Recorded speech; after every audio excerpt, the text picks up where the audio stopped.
د نیوز پری چینل لیدونکو سلام ستړي مشه پام وکړئ څلورو مهمو خبرونو ته د کندوز په خان آباد ولسوالۍ کې د امنیتي ځواکونو پر یوې پوستې د وسلوالو طالبانو په برید کې 14 تنه پولیس وژل شوي او 2 نور ټاپیان دي. امنیتي سرچینې وایي چې په دې برید کې 14 تنه پولیس وژل شوي او 2 تنه ټاپیان دي او 2 تنه هم لا درکه دي. د سرچینې په خبره چې په دغه پیښه کې 11 وسلوال طالبان وژل شوي او 6 نور ټاپیان دي. بلخوا د کابل جلال آباد پر لوی لار سیند ته د کورلا موټر غورځېدو پیښه کې 4 تنه مړه شوي او 1 تن ټپي شوی دی. د لغمان د ولي ویاند اسدالله دولتزی وایي دغه پیښه نن سهار د لغمان ولایت اړوند کارغیو ولسوالیو کې د اوریا-خیلو پام سیمه کې رامنځته شوې ده.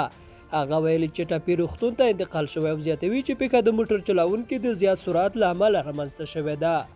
بلخوا په ننګرهار ولایت کې د یوه کور د خونې چا تلویدو پیښه کې یو مور او 6 اولادونه ټاپیان شوي دي.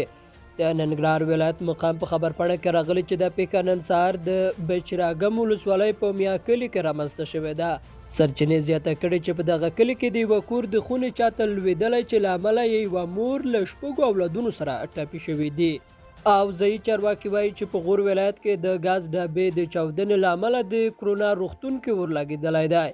د غور ولایت مرکز فیروزکوه ښار کې د کرونا روغتون رئیس ډاکټر غلام نبی بیگانه وویل چې نن سهار په 10 بجو د ګاز ډبې د چاودنې له امله په روغتون کې ورلګېدلی دی. لیدونکو له ملتیا مننه ښې چارې.